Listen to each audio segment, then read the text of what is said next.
Hey, welcome to your Taurus horoscopes for the week of Christmas, starting Christmas Eve, ending on the 30th. This is our last full week of December. This is our last full week of the year.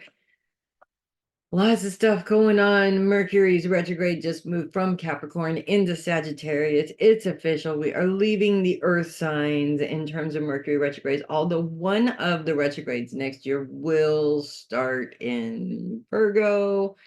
So we will have a little bit of that air, that Earth influence, but that's not happening at all with Taurus. It's a full Aries retrograde this time. So Taurus is not affected by it.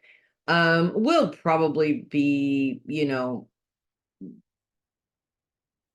affected by it in terms of the length of Mercury being in Taurus, but that's pretty much it. It does not go retrograde in Taurus. At least when I last looked, that's what it said. We do still have Uranus and Jupiter in Taurus. Both planets are still retrograde. Pretty sure Jupiter's retrograde ends pretty soon. I mean, like pretty early on in the year. I could be wrong though. Um, I also could look, but that might take up a little bit too much time. In any case, both planets still in Taurus. What I do know is that Jupiter does leave fairly early on in the year, at least before the halfway point of the year. Jupiter does move on to Gemini, and when it goes retrograde, it's a full Gemini retrograde, so it's not coming back. So we just have a few more, I would say a few more months of Jupiter time, and then that things kind of calm down.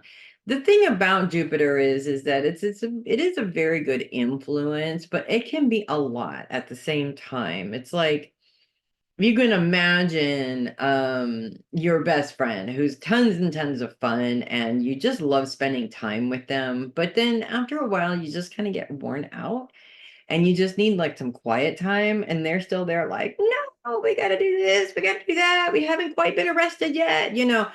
And you're just like, oh, I just need to close my eyes for like 5 minutes. That's kind of the feeling of Jupiter. It's just this constant need to expand your energy over and over again.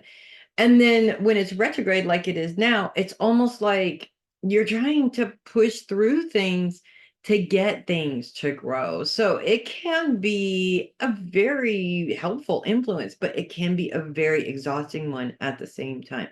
Uranus, on the other hand, we're about halfway through Uranus's time in Taurus. So we're nowhere near seeing the end of that. Even in terms of next year, we will continue to have Uranus in Taurus all year next year, probably the year after. And maybe we might start to see that influence moving out into Gemini, which might be a little bit more comfortable actually for Geminis than Tauruses. Tauruses tend to like stay, I wouldn't say traditional necessarily, but structured. And that's where Uranus's influence is very difficult, because Uranus's influence is not structured. It's let's go over here, let's go over there, let's just, blow it all up and start over. It's also a lot. So this year, with both of these really heavy influences, there's been a lot of challenges. There's been a lot of growth. There's been a lot of stop and start again feelings with these planets and any other planets that are moving in and out of fixed signs around it, because they're literally stuck there. They're going to have these challenges with planets in any other fixed sign. So it has been a challenge. Luckily, it won't be quite the challenge that it has been, if that makes sense. This week, both planets are moving into a focus on self. We're looking at self-care. We're looking at restructuring ourselves. In many ways, 2023 for me personally was a series of huge challenges that showed me what I need to do to finally change some of these negative patterns. And I feel like this is really where the focus is for you guys for the last week of the year, is to review those challenges that you faced this year, to accept responsibility for what's yours, to leave behind the responsibilities of things that don't belong to you, in order to get yourself ready to move into 2024 with a fresh perspective. And I feel like one of the good things that comes from doing something like that is to be less mental about it, if that makes sense. And I'm not talking about mental in terms of mental health issues. I'm talking about mental in terms of overthinking, overcompensating, um, going through experiences and then re-going back over them in your head obsessively, trying to find the things that you should have changed in those situations. Those are huge time wasters that I think that we're wired to do in order to form these obstacles for ourselves. It really is exhausting. Like, I don't think that I realized just how exhausting it was until this year, when these things really amplified for me and I really was able to see it for what it is.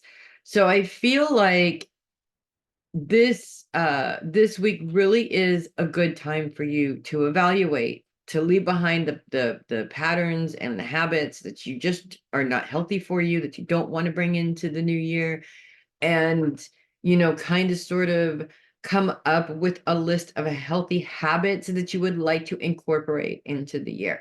And I don't like to use the term resolutions because it has a very negative connotation to it these days. New Year's resolutions are basically made to be broken at this point. So I don't like to refer to them in that word. To me, these are plans and goals that you are planning on setting for yourself to improve your life and yourself in some way, be it your mental health, your physical health, your diet, exercise, all of those things are very important, but incorporating other self-care practices is very important too. And it's really important to make a list of those things that you want to make sure you incorporate into your daily schedule, if that makes sense. Now, we do continue to have Jupiter in a grand sextile with Pluto and Saturn. That goes on pretty much all week long because those planets are not moving very quickly. But a grand sextile is a very helpful aspect, actually, because, and I'm sorry, it's not with Pluto, it's with the sun. The sun is focused on career, and Saturn's responsibility is still focused on kind of letting go of the emotions around trauma, past trauma, right? Because a lot of times these emotions sort of hold us back from what we want to do. And with Jupiter being so focused on self and who you are, this is about not basically not leading with your trauma, not making decisions with your trauma, and just focusing on what you want to accomplish. 90% of what we struggle with comes from ourselves. And that's really what we want to work on.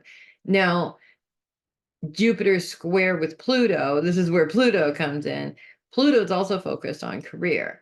And this presents a little bit of a challenge because it's almost as if you are getting in your own way in terms of your career success. And that's what that square with Pluto is all about. So it's helping you identify this problem and then giving you some options to kind of fix the problem, if that makes sense. Uranus continues to be in a square with Neptune.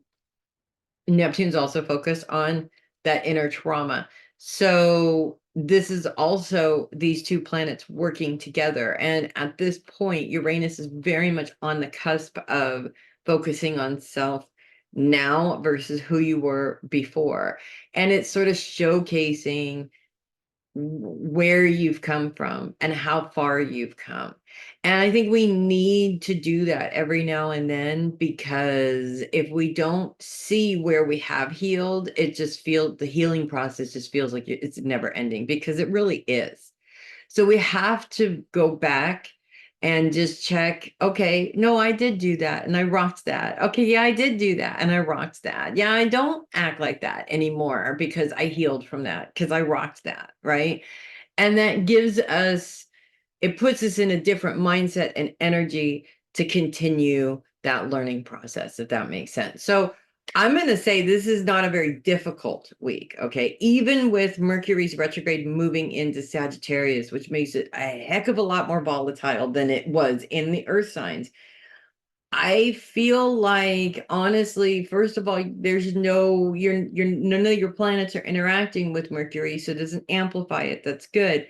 I almost see it as all of that is happening outside, because it's not about how you interact with other people. This week is all about structuring you to be the best you that you can possibly be. And that doesn't require anybody else. So it's almost like you're able to shut them out, if that makes sense, which is really a good way to spend the last week of a Mercury retrograde, honestly. So that is what I have for you guys this week. If you love your horoscopes, do consider clicking the link in the description and sending me a tip or donation through my coffee link. I would really appreciate that. I love the donations. I really, really do. And I appreciate you guys so very much. There's another link in there for one more week now, and that's it. It's over, but I am doing a 25% off sale for a 1 hour reading. The link is in that description, as well as the promo code. You make note of the promo code, click the link, place the order, pick your time, put the promo code in, and boom, you get your 25% discount. It's really that easy peasy. And this is the last week that I am offering that before it is gone, until I decide to do it again, which could be a week after, could be a year after, whenever I decide to do it, right? So you might as well jump on it now, is what I'm saying. You just might as well jump on it now. I'm Melissa Bruce, Heavy Metal Psychic. Thank you so much for watching. I will see you guys next week. You guys make it a great week. Let's get some plans together and see what kind of magic you guys are going to come up with for 2014. I personally can't wait. I'll see you next week.